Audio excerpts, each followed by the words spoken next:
এই চ্যানেলে তোমাদের সবাইকে স্বাগতম জানাই। এই চ্যানেলে যারা নতুন আছে তারা চ্যানেলটিকে অবশ্যই সাবস্ক্রাইব করবে। ভিডিওটি ভালো লাগলে অবশ্যই লাইক করবে, শেয়ার করবে।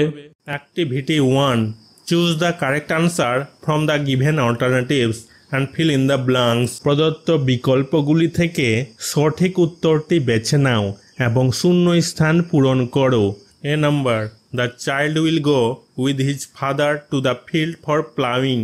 শিশুটি তার বাবার সাথে জমিতে লাঙ্গল টানার জন্য যাবে। B number, the child will sing to the horses along with the lark. শিশুটি ভরত পাখির সাথে ঘোড়াদের জন্য গান গাইবে। C number, the father sings the seed song while sowing. বীজ রোপণের সময় বাবা বীজ রোপণের গান গাইছেন। D number, reaping will be done by the father when the field is brown। ক্ষেত বাদামি হয়ে গেলে বাবা ফসল কাটার কাজ করবেন। Activity 2, complete the following sentences with information from the text. পাঠ থেকে তথ্য নিয়ে বাক্যগুলি সম্পূর্ণ করো। A number, rooks and the crows and the seagull will come flocking after the child. শিশুটির পিছনে ঝাঁকে ঝাঁকে আসবে দাঁড় কাকেরা, কাক এবং seagull. B number, the plough song will blesses the living share. লাঙলের গান খণ্ডিত মাটিকে মানে চাষ করা মাটিকে আশীর্বাদ করবে। C number, the child will go with her father to the field for sowing. শিশুটি তার বাবার সাথে বীজ বপনের জন্য মাঠে যাবে। D number, the reapers are tan faced because they work in the heat of the sun. শস্য ছেদকদের মুখ তামাটে হয়ে গেছে কারণ তারা রোদের তাপে কাজ করে। Activity 3, answer the following question. নিচের প্রশ্নের উত্তর দাও। While will the father and the child Singh while ploughing sowing and reaping. লাঙল বীজ বপন এবং ফসল কাটার সময় বাবা এবং সন্তান কেন গান গাইবে? Answer, the father and the child will Singh while ploughing sowing and reaping for successful harvesting, and they will take pleasure in the entire farming process beside the sea। সফল ফসল কাটার জন্য বাবা এবং সন্তান চাষ, বীজ বপন এবং ফসল কাটার সময় গান গাইবে এবং সমুদ্রের ধারে সমগ্র কৃষিকাজ উপভোগ করবে। Activity 4, fill in the chart with information from the text. পাঠ থেকে তথ্য দিয়ে চার্টটি পূরণ করো। নেম অফ বার্ডস, পাখিদের নাম। অ্যাকশনস, তাদের কাজ। A number, the rooks and the crows and the seagull. এই পাখিগুলো কিভাবে কাজ করেছিল? তারা ঝাঁক বেঁধে এসেছিল। Flocking. B number, the rooks and the crows and the starlings. এই পাখিগুলো কি করেছিল? এরাও ঝাঁক বেঁধে এসেছিল। Flocking. C number, the lark, the finch and the wren. এই পাখিগুলো কি করছিল? সিঙ্গিং, গান গাইছিল। Activity 5, answer the following questions in complete sentences. নিম্নলিখিত প্রশ্নগুলির সম্পূর্ণ বাক্যে উত্তর দাও। A number, what are the 3 stages of farming? কৃষিকাজের 3টি স্তর কি কি? Answer, the 3 stages of farming are ploughing, sowing and harvesting. কৃষিকাজের 3টি স্তর হল চাষ, বীজ বপন এবং ফসল কাটা। B number, what are the different colours of the field at the different stages of farming? কৃষিকাজের বিভিন্ন পর্যায়ে ক্ষেতের বিভিন্ন রং কি কি? Answer, the different colours of the field at different stages of farming are green, red and brown. কৃষিকাজের বিভিন্ন পর্যায়ে ক্ষেতের বিভিন্ন রং হল সবুজ, লাল এবং বাদামি। C number, what song do the wise man know? জ্ঞানী ব্যক্তিরা কোন গান জানেন? Answer, the wise man know the seed song. জ্ঞানী ব্যক্তিরা বীজ বপনের গান জানেন। D number, at what stage of farming is the scythe required? কৃষিকাজের কোন পর্যায়ে কাস্তের প্রয়োজন হয়? Answer, at the last stage of harvest the crops scythe required. ফসল কাটার সময় হলে মানে শেষ পর্যায়ে কাস্তের প্রয়োজন হয়। Activity 6A, fill in the blanks with suitable articles and prepositions. উপযুক্ত আর্টিকেলস এবং প্রিপোজিশনস দিয়ে শূন্যস্থান পূরণ করো। We went to A park and had a picnic. আমরা পার্কে গিয়ে পিকনিক করেছি।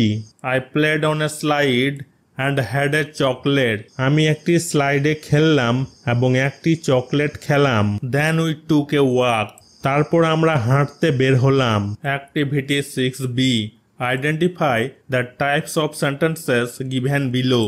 নিচে দেওয়া বাক্যের ধরনগুলি চিহ্নিত করো। 1 number. Can we go there? Interrogative sentence. আমরা কি সেখানে যেতে পারি? প্রশ্নবোধক বাক্য। 2 number. What fun they had! Exclamatory sentence. তারা কি মজা করছে? বিস্ময়সূচক বাক্য। 3 number. She was not well. Assertive sentence. সে ভালো ছিল না। বর্ণনামূলক বাক্য। 4 number. Sit down.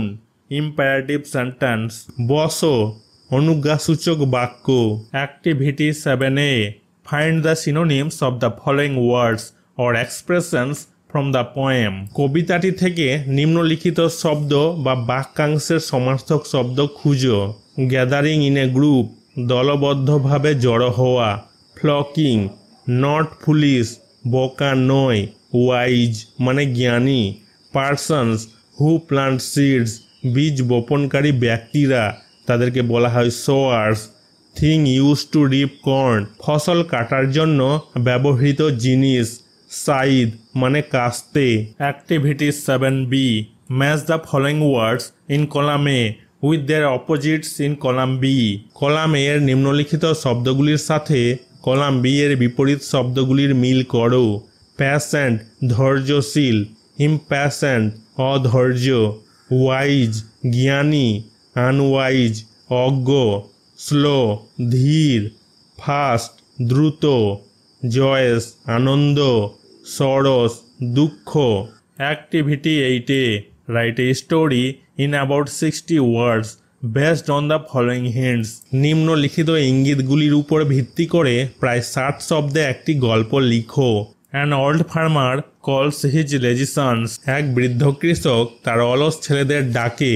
Ask them to dig up treasure stored in the field. তাদের ক্ষেতে সঞ্চিত ধন খনন করতে বলে। Sons dig up field but find no treasure. ছেলেরা ক্ষেত খনন করে কিন্তু কোনো ধন খুঁজে পায় না। Farmer ask them to sow seeds. কৃষক তাদের বীজ বপন করতে বলে। রিচ হারভেস্ট, প্রচুর ফসল। Sons understand the value of the hard work. ছেলেরা কঠোর পরিশ্রমের মূল্য বোঝে। The farmer and his lazy sons. কৃষক এবং তার অলস ছেলেরা। Once there lived a farmer in a village. একদা এক গ্রামে এক কৃষক বাস করত। He was very hard working but he grew old and sick. সে খুব পরিশ্রমী ছিল কিন্তু সে বৃদ্ধ ও অসুস্থ হয়ে পড়ে। He had 4 sons. তার 3 ছেলে ছিল। The sons were strong and healthy. ছেলেরা শক্তিশালী এবং সুস্থ ছিল। They did not work. তারা কাজ করত না। They were very lazy. তারা খুব অলস ছিল। So the farmer was worried. তাই কৃষক চিন্তিত হয়ে পড়ল। One day an idea occurred to his mind. একদিন তার মনে একটি ধারণা এলো। He called his lazy sons. সে তার অলস ছেলেদের ডাকে। He told his sons that he had a treasure. সে তার ছেলেদেরকে বলল যে তার কাছে একটি ধন আছে। He asked them to dig up treasure that is stored in the field. সে তাদের ক্ষেতে সঞ্চিত ধন খনন করতে বলে।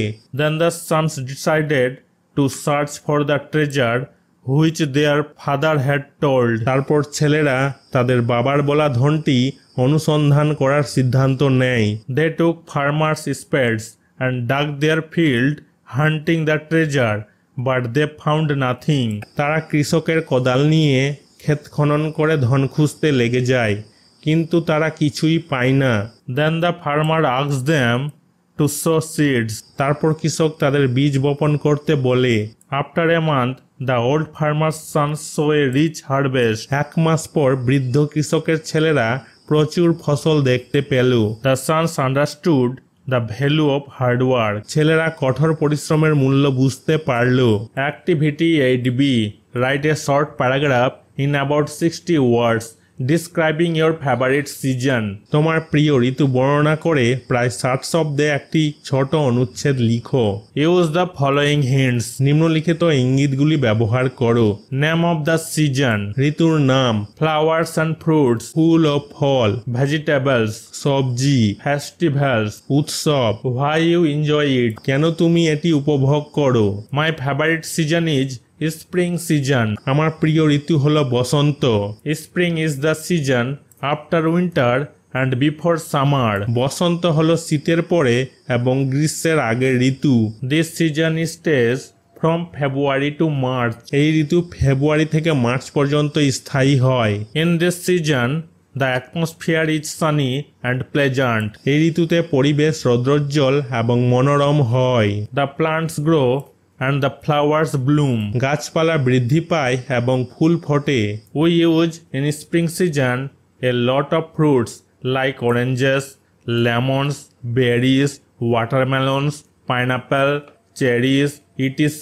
and vegetables like cabbage, cauliflower, peas, spinach, beetroot, carrots, beans, potatoes, lettuce, etc.